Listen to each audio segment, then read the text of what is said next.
Oh, no. It's tournament time, and this March, Fanatic Sportsbook has 10 times the rewards. Starting round one, we're giving you 10 profit boosts every single tournament game day. That's over 100 chances to level up your winnings. Plus, you'll earn fan cash on your bets, which you can use on anything at Fanatics. We're talking team gear, tickets, collectibles, and a whole lot more. The tournament hits different at Fanatic Sportsbook. Must be 21 plus. Gambling problem? Call 1-800-GAMBLER. Offer not available in all states. Terms apply. See Fanatic Sportsbook app.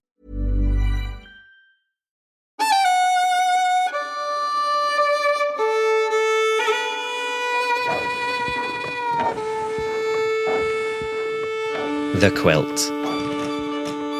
Living memories of queer Britain and Northern Ireland.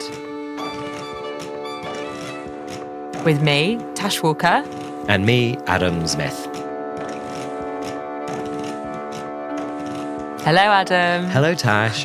You know what? Despite all the work that we've done together, Tash, I reckon there's loads of stories we haven't captured. There's got to be, from all the different places. Yeah. And now is the time, because queer people, more than ever, are recognising the power of their experiences and their memory. I want to hear them, Adam. Yes.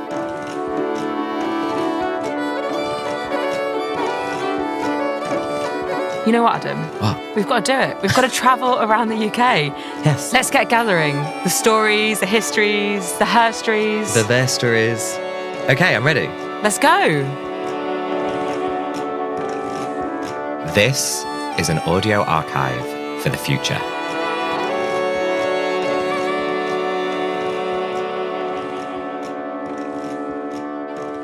I can't believe we've come to the final episode of the series, Adam. What a ride. What a quilt. I know. It seemed only right that the last place I'd take you to is my home turf. Ah, the southwest of England. Yes. I feel like the southwest has such a pull, particularly Cornwall and Devon, with a long history of inspiring artists, writers, and many others over the years. I'm thinking about Barbara Hepworth, D.H. Lawrence, and also Gluck. Didn't Virginia Woolf like it too? Yeah, she spent a lot of time in Cornwall and cited it as an inspiration. And there is, of course, the lighthouse, which, as you know, I tried and failed to swim to when we were there. But I suppose what they all felt was this pull to this beautiful part of the country.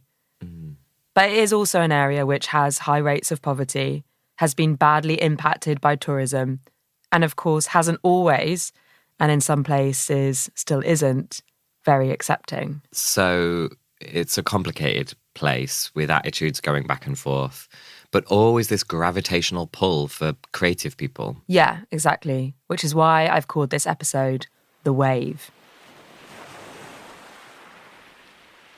So I submerged myself once more in the southwest, and I learned so much, starting with a trip to Falmouth, where I met two people called Sophie and Scamp, who wanted to tell me about a pirate called Veronica. I'm Sophie Meyer. My pronouns are she, her, sometimes she, they. It's a new thing. I'm the founder and director of Queer Kernow CIC. I am Scamp, they, he pronouns, and I was the designer and maker of Veronica for the queer pirate exhibition. Well, I guess the whole exhibition wasn't the queer pirate, but might as well have been. Hang on, queer pirates? And who's Veronica? Okay, come with me, Adam.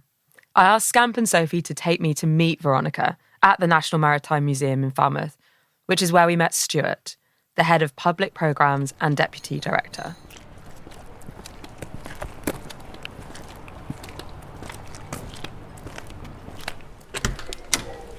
Hello and welcome to National Maritime Museum Cornwall. My name's Stuart and I'm happy to show you around. National Maritime Museum Cornwall is an independent museum based here in Falmouth. It's a museum about the sea, built in the sea, which is why you can actually go underneath the sea in our tide zone. But it's really to celebrate the story and importance of small boats, but in particularly the maritime history of Cornwall. What we wanted to do here was to set up some questions about pirates and piracy and the ideas that people have about pirates.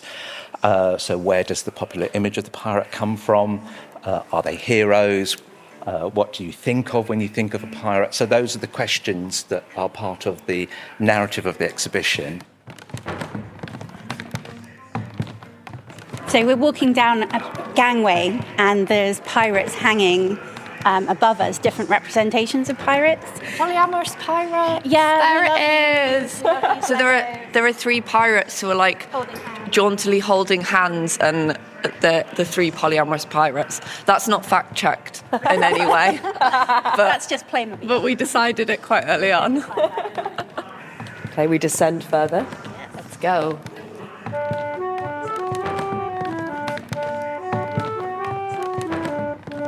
So we're looking at our beloved Veronica in all her glory. How long has she been up there now? For about... Just over a year. So it opened April last year, didn't it? So 2023.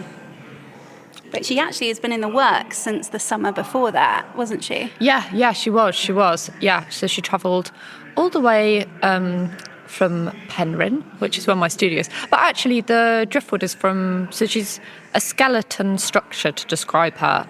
But if you imagine that like an anatomical kind of scientific structure has been covered with driftwood. So the driftwood is from around Cornwall, and all of the driftwood that's there has been was inscribed in workshops, and we asked people provocations which were, what would your pirate emblem be as a queer pirate, and what would you put on your flag? A bit like a protest sign, but mixing that with piracy and what pirate flags represented. So we have some really, really interesting responses on the driftwood. So things like, we've got some really lovely images of mermaids, and people have drawn pictures that represent the sea, but then also people writing statements and reclaiming slurs, which I think is fab. And what I think has been really brave of Stuart and the museum is that they're completely uncensored. Yeah. It's really truthful to those workshops and what people were feeling, and the queer community's responses to those provocations, which I think is really powerful. It is. And we weren't restricted. I mean, the workshops were pretty much free reign, which is what made them really nice. And actually, beyond Veronica being a piece here now, the workshops were just really beautiful capsules of people sharing their experiences. And some people came who said they'd never really been in a queer space before. And I remember somebody really happily writing dyke and it's on the front of her actually. Should we go and have a look at it? Yeah, let's go look at her. Okay. Although I think there have been comments about it, but I honestly as much as there have probably been comments about people saying, oh, we don't like that we've come in and we've seen dyke on it, there have been enough also comments, people message me regularly saying, this is just really nice to see. I'm down here with my family, I haven't come out to them yet, and then afterwards somebody said they'd had a conversation with their family about the possibility of coming out. And so for, all the people who come and say, well, I don't like seeing dyke, just screw them, because somebody's been able to come out to their family, so that's it. That's a positive. Oh, pugwash.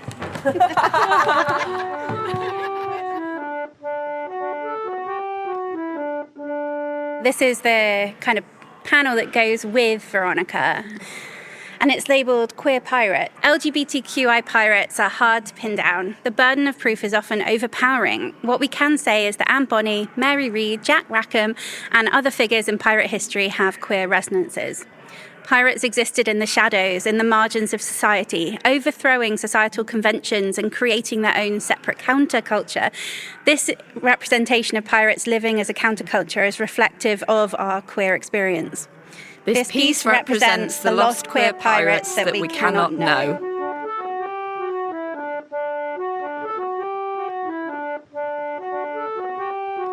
Can you tell me where the name Veronica came from? Really, I was just making her, and I just started calling her Veronica. And she also went on a very beautiful pronoun change. So at the start, I was very vehement that Veronica would be a they, and it was always they'd, always they, Veronica, they. And then as I started making them, the she's started to fall in, and I was like, you know what, she's going on a gender journey. So now she's very she, they, but we did insist that the museum would always would always they them, because we felt like it was just important to put in place people using the they pronoun as a thing of power. And I thought, well, as soon as we got calling a she, everyone would do it, because boats and always she'd. So bring in the they she's. But yeah, she went on a very beautiful gender journey. What I really like is that we've got some things that are really rooted in Cornwall. So on her kind of clavicle, we've got Dithda, which is hello in Cornish.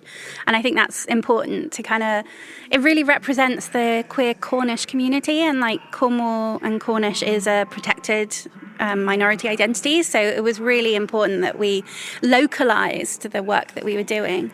Some of my other favourites that you can see is like a really fun little bright salmon pink octopus on the hat.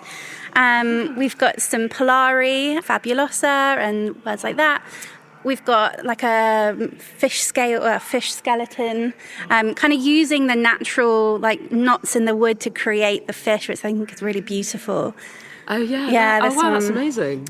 And then, nothing about us without us, a lot of kind of protect trans rights, make top surgery free, dyke fights.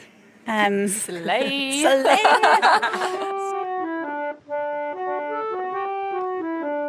I really like that. And also that driftwood, I suppose, in a way, can also be seen as dead. Yeah. But there's like a reclamation of the driftwood and this queer piracy and like queerness in it. It's so interesting looking at Veronica, at how well the pieces fit in the shape of her body.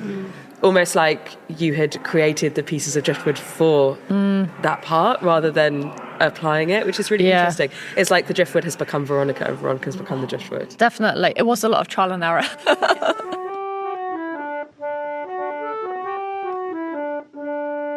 In front of me, I've got Veronica's right arm, and there's two things that I keep looking at, which is open your eyes, and we have always existed, and to see open your eyes and we have always existed while staring at Veronica, which is a representation of queerness from the 1600s, 1700s, is, it's quite powerful, isn't it? Yeah, and that was something that we wanted to really show within them, and I guess just this wider corner with the writing is that actually this isn't something that can be talked away by historians, and that these people had always been there, regardless of when historians decide to say that there's not enough proof, in which we say, well, show us your proof that they were straight, or show us your proof that they were cis. Like, we don't have always that, so why do we assume that they weren't queer? And there's so much evidence to say that they were, so there we go. So it says, we resurrect these queer pirate bones to the surface. Our queer histories, once lost at sea, bodies discarded, stories submerged. We have always been here. Our once brittle bones now reawakened, voices raised, strong and bright with pride, so that with each ebb and flow of the tide, we will be seen.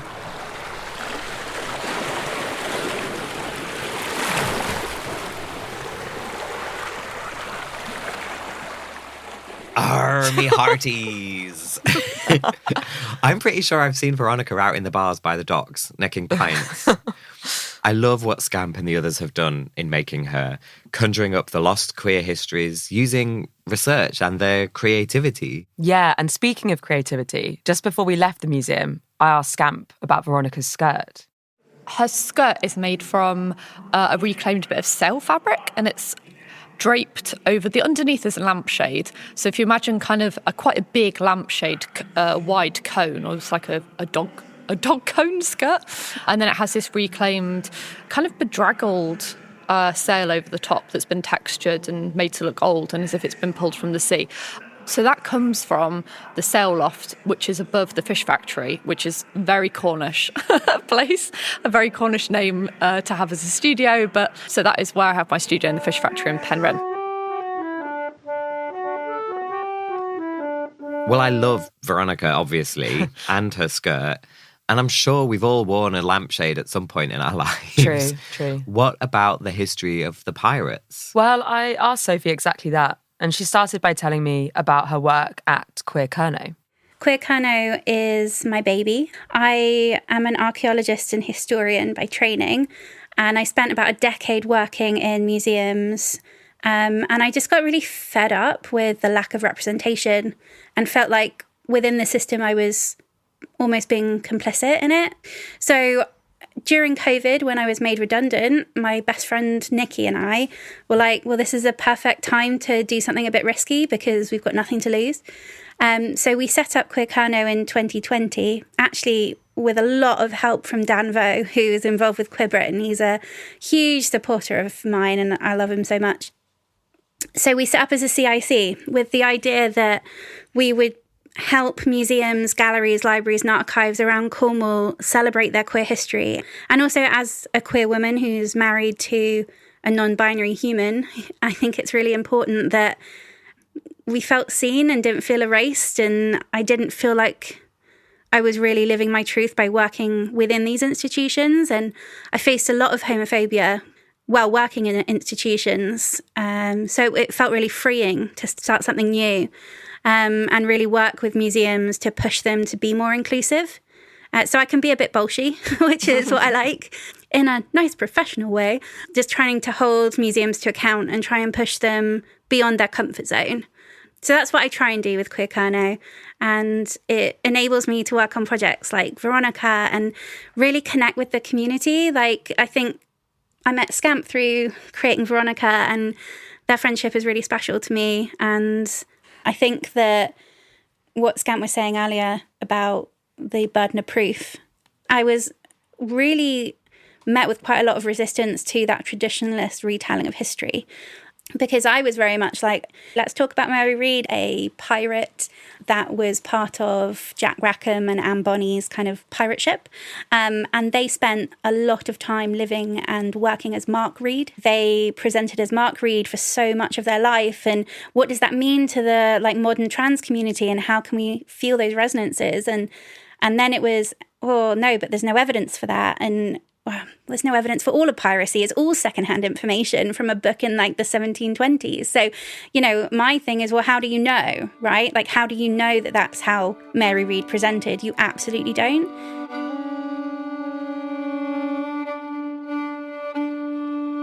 You know, we have to really toe the line between saying something was true and saying queer pirates existed. And actually, it was more about how the queer community responded to pirates rather than a celebration of queer pirates existed.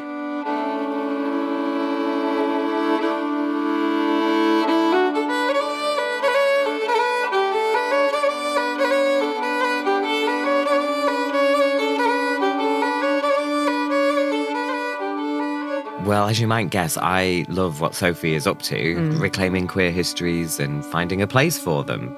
It reminds me of Michael Lawrence's work, actually, that we covered on the imprisoned men in the Northern Ireland episode. Yeah, definitely. But with the added artistry of people like Scamp too. How come Cornwall inspires artists so much? Big question. Neither Sophie and Scamp were born in Cornwall, but they both found their way to it. And they told me about the importance of the queer community they found there, as well as the sea and the power of queerness in that, which is all part of why they stayed. So their feeling of home is connected to their queerness too. Yeah, definitely. And as we were talking, the one thing that rang out so clear to me was how they had both found more of themselves in Cornwall, in the southwest, which was a really wonderful thing to hear, but it did make me long for something similar for myself when I was younger. I did have one more question for Sophie and Scamp. I asked them what they thought Veronica sounded like. Arr. I think Veronica would sound like somewhere between a hagstone and a door opening. A hagstone is a stone that has holes in it, and I feel like sometimes if you can listen to a hagstone, which you can, because sometimes they're a little bit like a shell, you can feel the kind of wind going through a hole. But I also feel like there's something of the knotting of the wood and the kind of like that kind of feel. It's got a bone quality. Yeah, I think so, because often like it's really light and brittle sometimes, isn't it? So it's kind of got that like the inside of bones, like bone marrow kind of feel to it. Yeah. I think, yeah, I think so, because often like it's really light and brittle sometimes, isn't it? So it's kind of got that like the inside of bones, like bone marrow kind of feel to it. Yeah. Yeah. Yeah.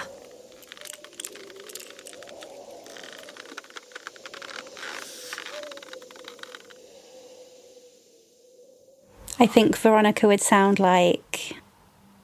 There's a queer sea shanty group, that's the one I was thinking of, based in Plymouth, Seaweed and the Fruit Locker. And in my head, she always has that kind of very softly playing in the background. Because I think that, well, shanties are something that's so, like, based and rooted in the sea, and especially in, like, Cornish fishing villages, and, you know, you got fishermen's friends. But it's once again one of those traditionalist things which I think you can turn on its head. So I think, for me, Veronica also has that very kind of haunting, quiet sea shanty in the background. Away to Lions, you've got a half-parker to keep you around, and we're bound for the Lion's Den, and it's away, boys, away, away, away to I'm Rhys Morgan. I'm a queer man. My pronouns are he, they. And I'm an artist based in Plymouth. And I, in 2022, set up Seaweed and the Fruit Locker, which is an LGBTQIA plus sea shanty choir. Amazing name. Seaweed in the Fruit Locker. Yeah. Can you tell me how you came up with that name? So for the project, I really wanted, obviously, sea shanties have such an amazing, rich history of being written and rewritten and kind of telling these kind of like really mad stories from port to port, as it were. I knew that I wanted to write or rewrite sea shanties, and I thought one really interesting device in that could be to use elements of Polari language. And it was just before we did our first performances, I was like, I need to find a title for the project more than anything else. Queer sea shanties? Oh my God, only in the Southwest. Yes, and I just love that name, Seaweed in the Fruit Locker. Luckily, I managed to pin Rhys down in a busy cafe so I could hear more about the project. Okay, I'm listening. Within the project, I was researching a lot of different elements of Polari, but also how queer communities had existed within the kind of context of the seafaring tradition. And there's this brilliant book by Paul Barker and Joe Stanley called Hello Sailor, which talks about how the kind of rise of the pleasure cruise in the sort of mid-20th century became a kind of floating haven for gay people to go and work, because it was it was in international waters. There was there's no oppression there, so they would go and work on these cruise ships, and that essentially formed a few extra elements of like new words within Polari. So in that book, there's a small glossary of some of these extra Polari terms, and those two words stuck out to me, which was seaweed, which was a Polari term for a kind of eligible, attractive young sailor. Fruit locker would be a crew cabin on a cruise ship that would be kind of cohabited by queer crew members. Oh my God, this is amazing. I love this so much. I went on a boat to Amsterdam earlier this year. Oh, love that. And if only I'd known this, it would have taken on a fully different experience. Just picking up on that Polari point, one of your songs is in Polari, is that right? Yeah. There's a few of our songs that we've actually like ended up using Polari and writing totally in Polari. But the one that I rewrote was a sea shanty originally called Rio Grande. Well, that's the most popular version of it. I wanted to celebrate a place called the Lion's Den in Plymouth, which is on the Hoe. It's this sort of, well, what it is now is a sort of like semicircular kind of shell of a structure that used to be a kind of changing room, from what I gather. And around that, there were a network of caves as well. And it was a notorious, and still is to an extent, a notorious cruising area. Although I do know that some of the caves were sealed off, I think in the late 90s, to kind of discourage the cruising activity. I've known about that space for a few years. I wanted to change that song to celebrate that space. It doesn't actually make a lot of sense. In some ways, it's kind of like half sensical, but this kind of slightly raunchy homage to that space, all in Polari.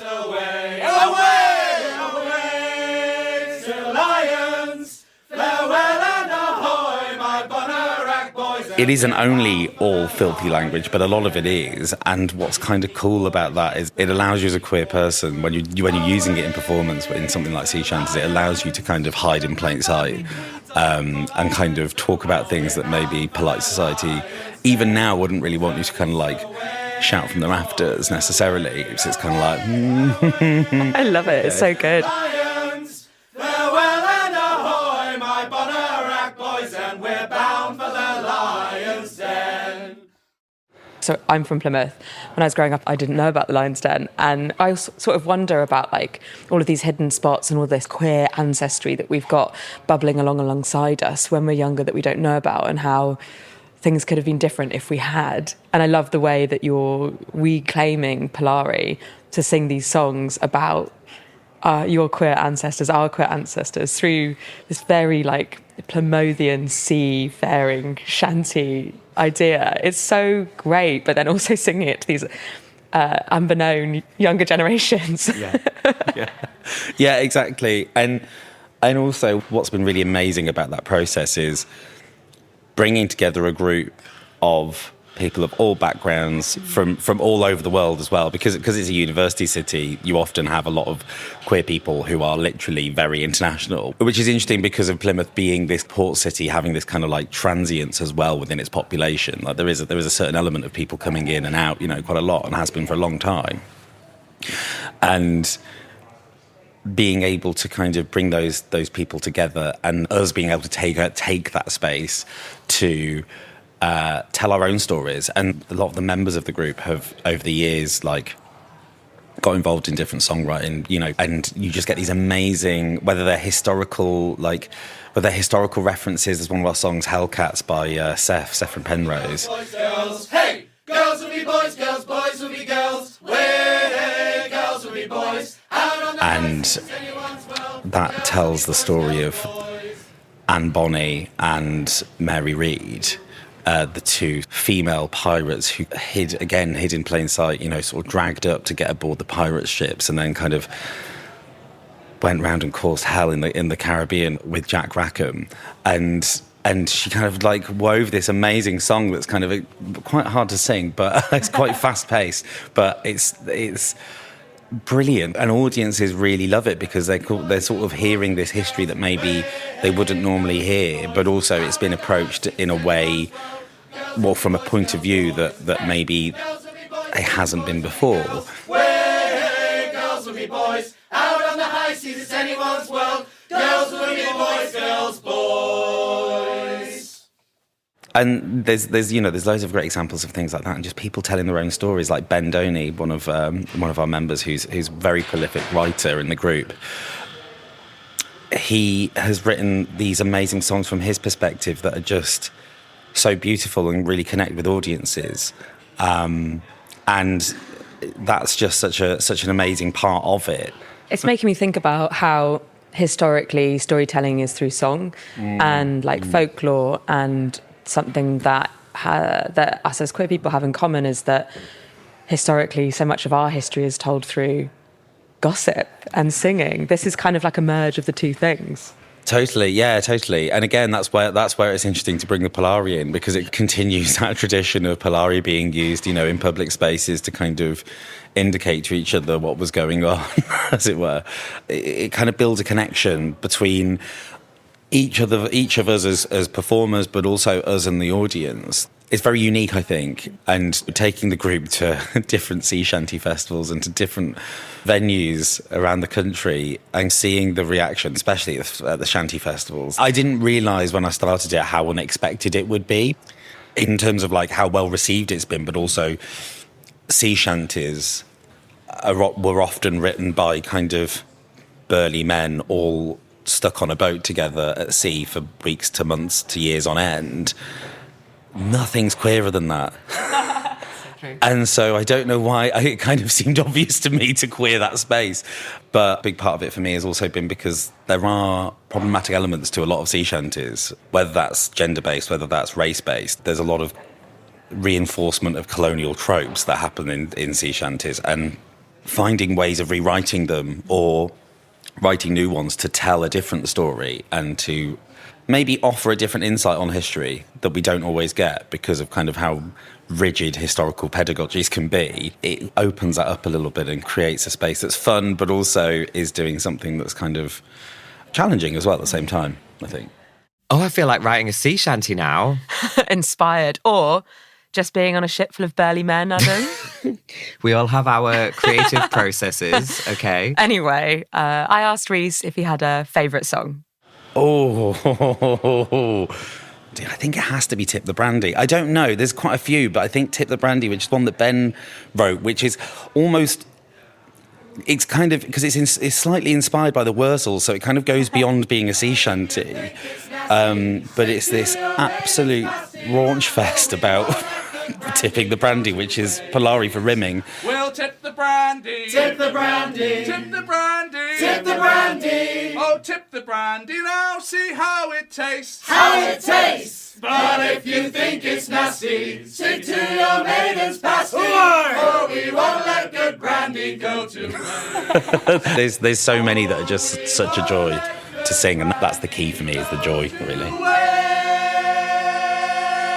The peninsula, the Southwest Peninsula, is it's beautiful, but it is a very dispersed population. You know, people are spread quite thinly throughout the Southwest, and that ends up with a lot of small communities. And even Plymouth's not a very big city by comparison.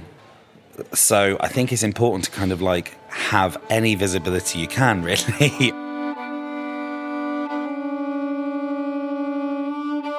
Tash, as someone from the Southwest, do you connect to what Rhys is saying? Yeah, totally. And having grown up in Plymouth, where Rhys is especially, it made me think about all this queerness that I just didn't see when I was growing up, and all this queerness and creativity in Devon and Cornwall is sort of bursting out of the seams. And I just kept thinking about how it wasn't there when I was younger. I'm sure it's the same for me in Grimsby and Cleethorpes. Yeah. Although I haven't been able to look there yet, or wanted to. I think, if we can, it's important to reconnect with the places we've come from, going back through our queer lens. When I was researching this episode, I was shown some newsletters that I'd never seen before, called The Outback, which ran from 1996 to 2006 for lesbians in the Southwest. Another queer publication for the Quilt. Yes.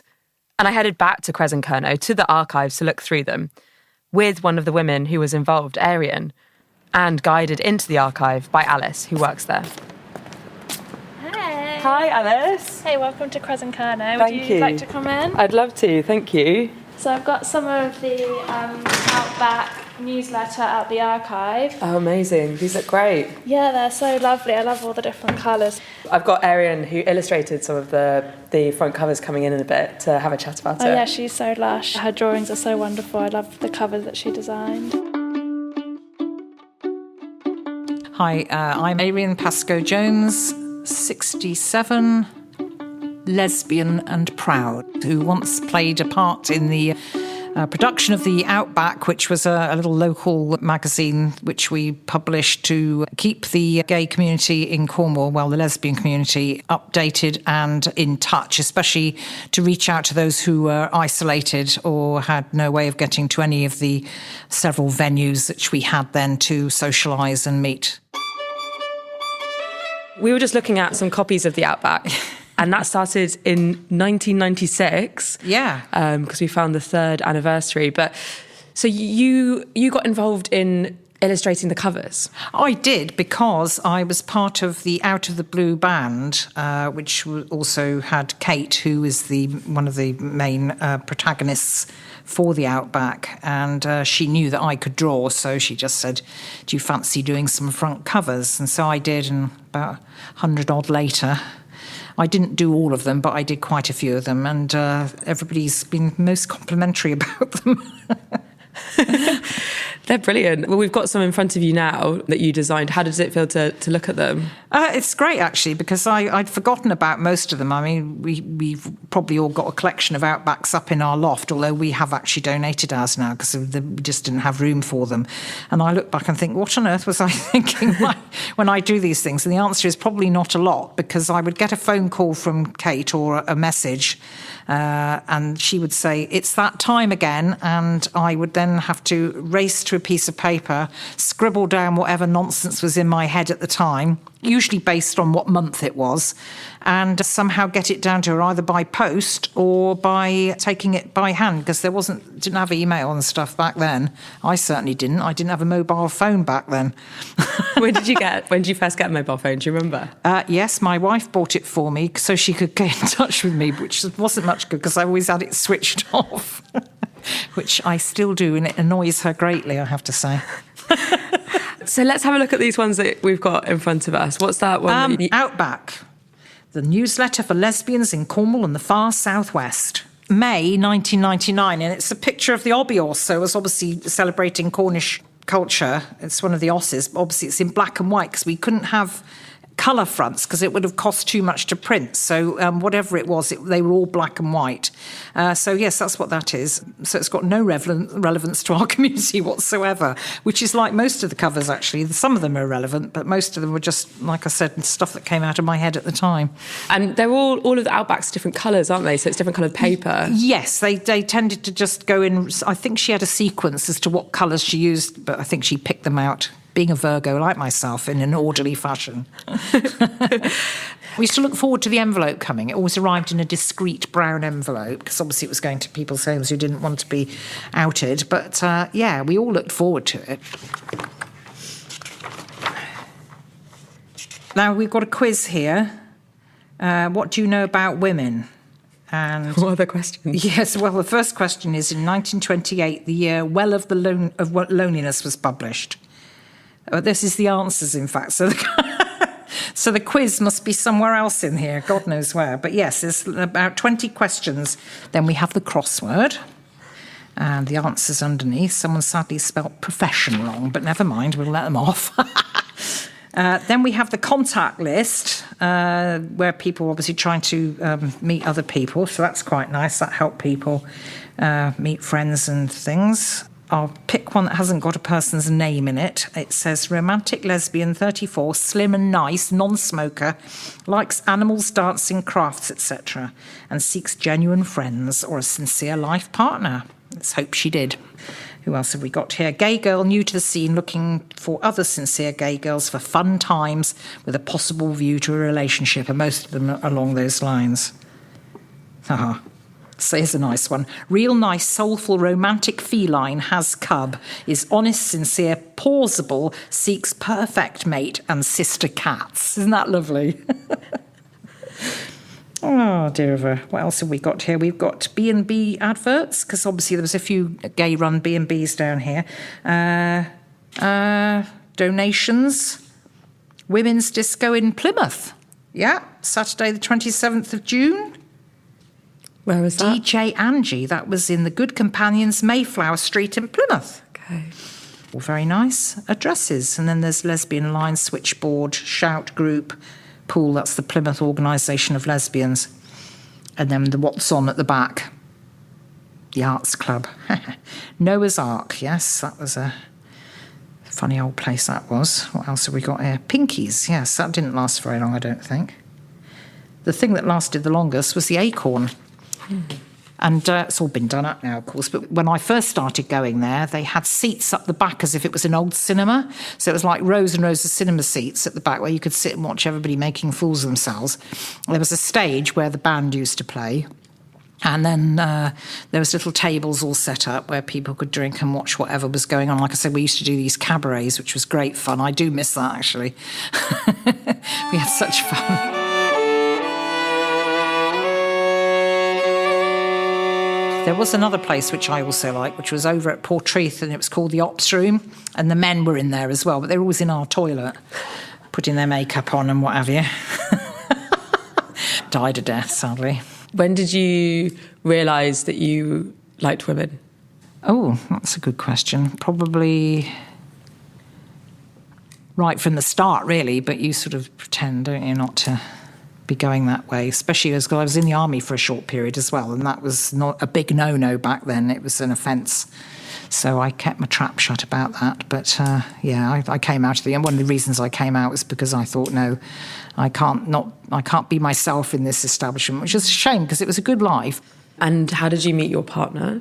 What, this one, my wife, that was quite a hoot, really. We used to have, like, little games days and things. She lived down at a farm which belonged to our friend, and she had a caravan down there, and we had a rounders match, and she was in the opposite team, and a ball went into the hedge, and we both went to look for it at the same time, so...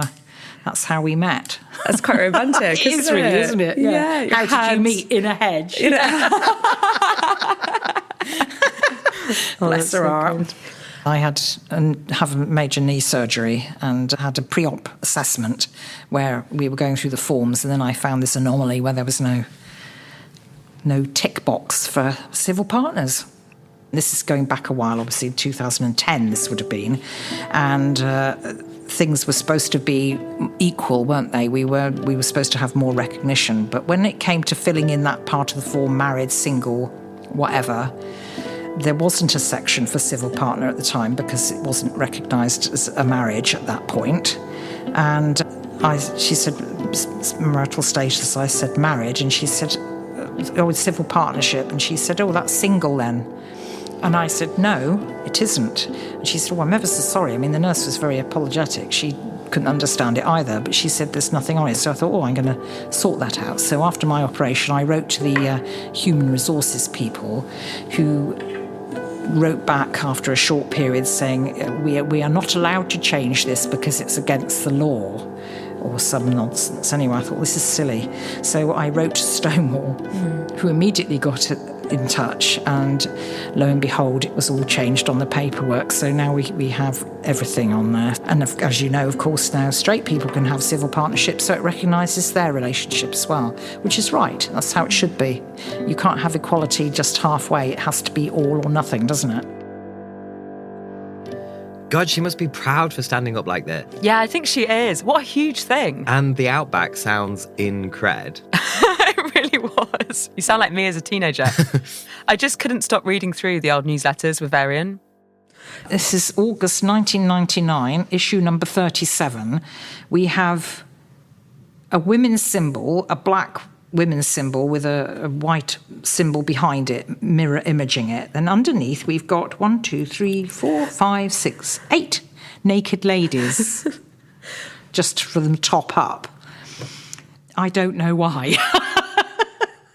Maybe because it was hot? It might have been hot, yes, but I don't know. Was it something to do with lesbian identity or something? You know, it could have something to do, thinking with my head now, that when you're naked, you're all equal. It could be something to do with that.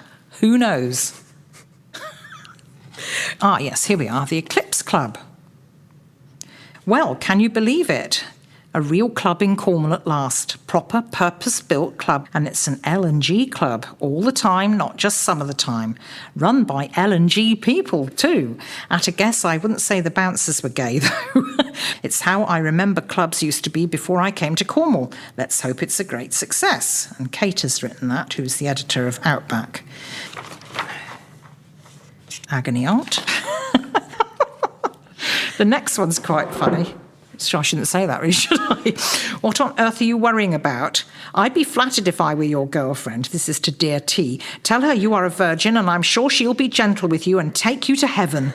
Good luck, although I'm sure you won't need it. You have it already. You've made my blood pressure go up at the lovely thought. Auntie G. Auntie G is clearly going to have to go and lie down in a dark room, isn't she? And the next one is, I don't know who Auntie G is, mind. Dear Jay, there is such a thing as love at first sight and lust at first sight. I've had it many times myself. You'll get over it. Love is a two-way thing. If it doesn't come back, it was never meant to be. A live emotion. Next time the person will see you as well. Good luck. What's this? Oh, gosh, yes, I remember this. The Biscuits and Bonking Brigade. Did I ever go to that? I don't think so. Handsome. I'd forgotten about all these. Things are always starting and finishing, you know? Have you got any zodiacs in that one? Zodiacs, yes. We want zodiacs, don't we? Let's see what we've got here. I think I found one over here. I just want to see what your Virgo zodiac was retrospectively and see if it was right. Yes. Could cast your memory back. Women's football, that was the other thing. The Carrier Terriers, yeah. There was quite a few women involved in that. Were you in that? No, was I heck? Women's walks, they're still going. The West Women... Yeah, there's quite a few groups going, weren't there? It's all gone, you know. It's so sad. Are you in any groups now today? No, not at all. Mind you, that's me age, I think. How do you find it being like an... Older? Yeah. Well, it doesn't really bother me, to be honest. Do you enjoy it? Yeah. Oh, yeah. You do get a bit worried sometimes because I obviously don't have any children. And you do wonder what's going to happen when you get to especially after something I read the other day about, I can't remember where it was. It was about gay people in care homes and discrimination. I did find that quite disturbing, actually. It is what it is, isn't it? You just have to get on with things. Right, so what have we got here? Okay, your stars, the June horoscope from 1998, and my one, which is Virgo, says, romance won't make you rich, but that special person in your life is all the happiness you need right now. Cherish it. And saying of the month at the bottom, all that is given is not lost. What's your star sign? Scorpio. Scorpio. Little things with a sting in their tail. Where are you? Scorpio. Here we are. If your partner or loved ones are troubling you, play them at their own game. Stand your ground and don't give in. Okay, so 1998, I would have been 12. Oh, bless you. I have to look back in my diaries to see if that rings true. Well...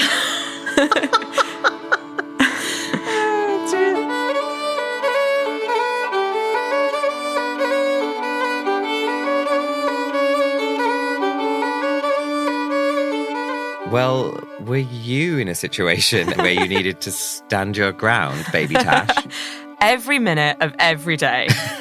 You and Eirian seem to get on really well. Oh, God, I loved her. She was cracking me up and we spent hours and hours looking through the Outback. Me listening to her reminisce. And actually, I did some reminiscing too. So you felt a special connection because you're both from the same place? Yeah, I think so. The Southwest.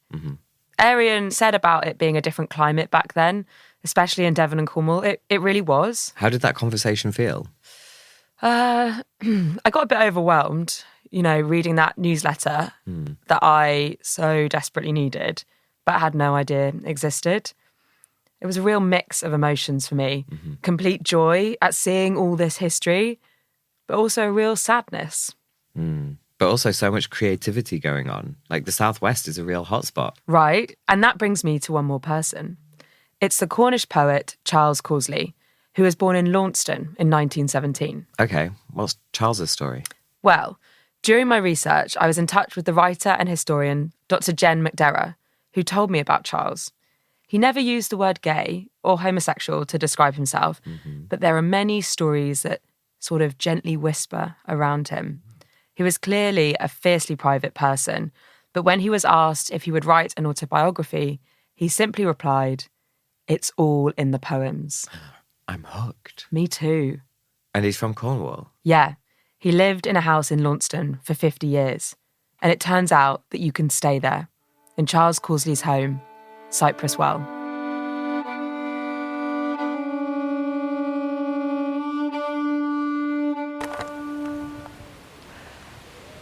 I've just arrived in Launceston, or Lanston, as they call it here, in Cornwall, and I am walking down a very steep hill to Charles Causley's house, or what was Charles Causley's house, right up to just before he died, I believe. It's got this massive, I don't know, like wall of green like a hedge, I suppose they call them, trees and flecks of purple plants on my right hand side, and then I've got like houses on my left, and I think this is a White House. Wow. So funny looking at a house that someone lived in for so long. It's got a blue plaque on the front of it. It says the Charles Causley Trust. Charles Causley, poet, lived here 1952 to 2003. Right, I need to get the key out of the key box.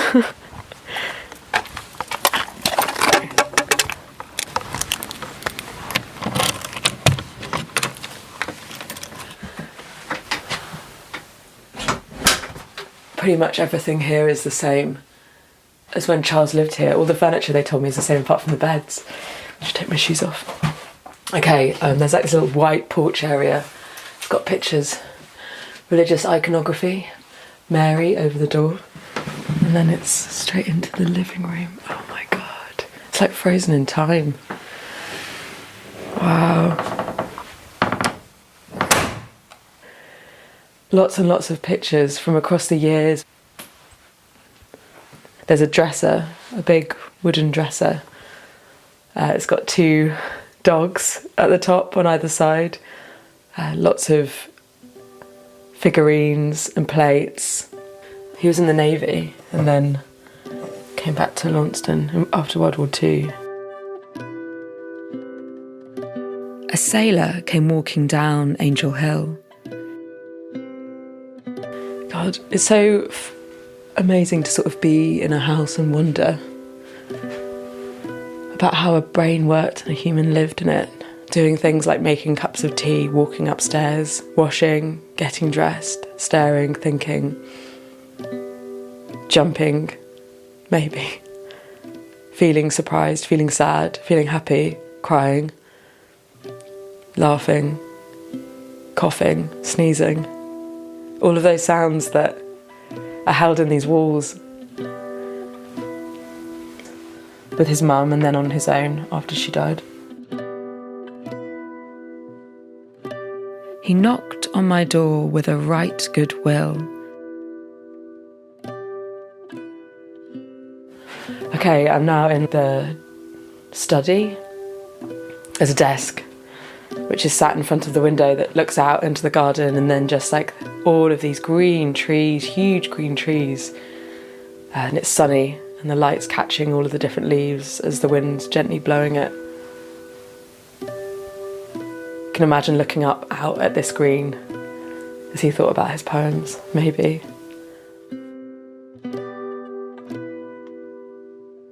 With a right good will, he knocked on my door. He said, "My friend, we have met before." Someone certainly lived here, but it doesn't feel like a museum. It feels like a home. And on the piano, I've got a picture of Charles Causley as a kid. It's a very sweet, open-eyed face with some paper in his hands. Then we've got the piano.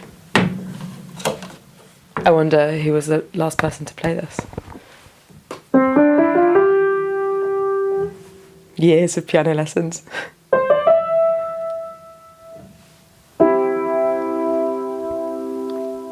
It's funny touching keys that have been touched by someone whose hands wrote so much.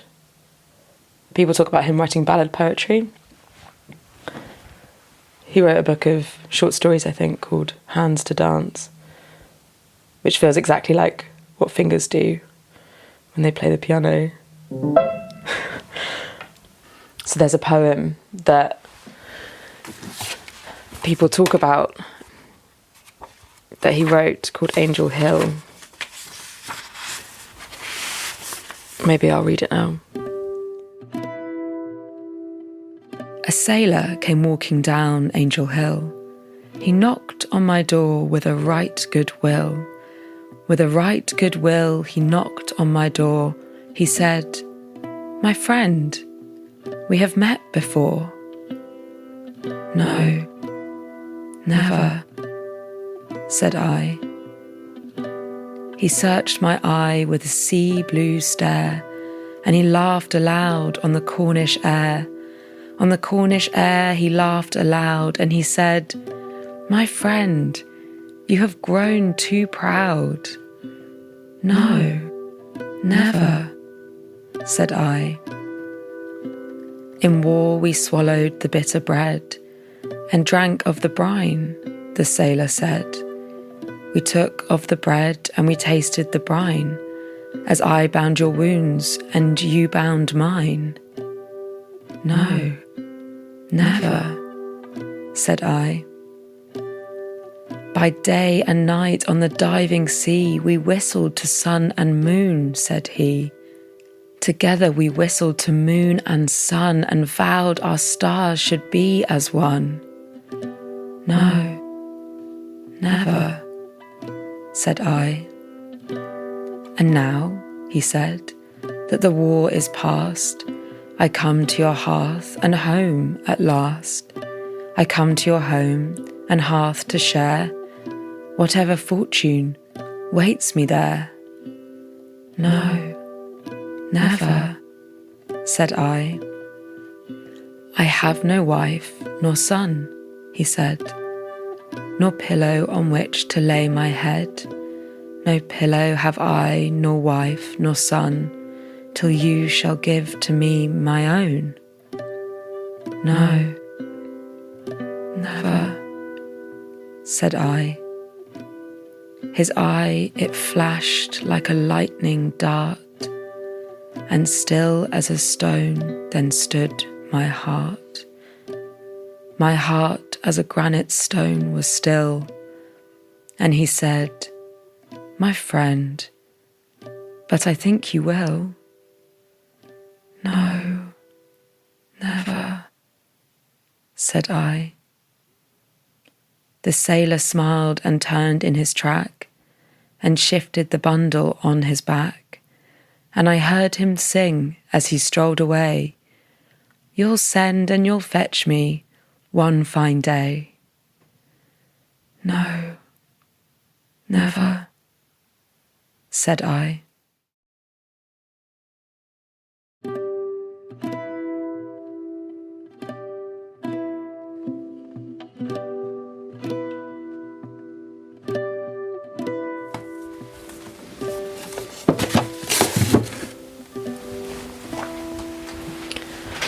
I wonder who that was about. The secrets that are held in the walls, that only the walls heard.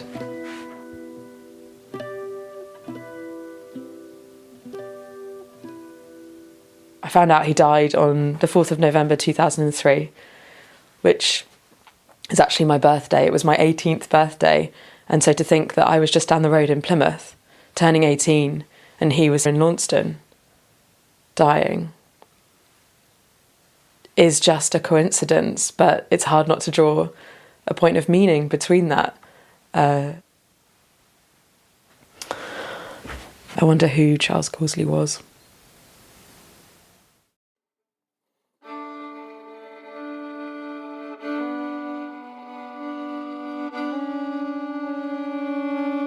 Wow, you went really deep on Charles Causley. Well, Adam, you know me. So he was gay, right? Is that the vibe? Well, the poem Angel Hill, it feels like a dance between him and a man. Mm-hmm. But I was also thinking about what Michael from Northern Ireland talked about, and also Sophie from Queer Kernow. Not to impose language on someone. Yeah, exactly, if they didn't use it themselves. Mm-hmm. But sometimes we can see similarities. And it's those connections that are so important. Mm. And with poetry as well, you know, it's important to not conflate the speaker with the poet. But Charles also said, it's all in the poems. Mm-hmm. And maybe when we're looking at poetry, we can use our imaginations to look at what is being said, but also what the poet has carefully left unsaid. Yeah, poetry is often thought of as a very sparse form of writing, but actually the real meaning can also be in what's left out. Yeah, exactly. Anyway, after I left Cypress Well, I couldn't stop thinking about Charles, about his poetry, the sea, Cornwall, and, this deep pull I feel to the southwest, the place I grew up in and am from, how he died just as Section 28 was being repealed, and how he had been a teacher. Oh, he was a teacher too. Well, I guess poetry doesn't earn a living. Sometimes it doesn't, especially if you are someone who chooses not to walk into the limelight. Charles would invite children into his poetry to play. So I took that invitation as a child of Section 28 into his poetry, but as an adult. For Charles. The day you died, I turned 18 and started to run, as if life's starter gun had just gone, run, run, run. Unlike you, a sailor, a teacher, a poet, a person. Pulled back to the town you were born in, the salty sea's tide ran through your veins like an old lover. But you turned to your mother.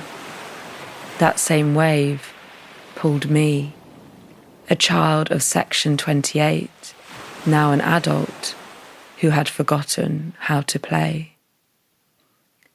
Play is where I learnt to smile with my teeth, tilt my head, avoid their eyes, become a mirror underneath. Play is where you practiced to pull worlds apart and piece them back together to make sense of who you were, like it was an art. Play is where we mastered our ability to twist, to dance short of breath, to this out-of-time beat, to survive, to exist. How we learnt to play up until that day, the 4th of November, 2003, the day you died, the day I turned 18, the day I started to live your poetry.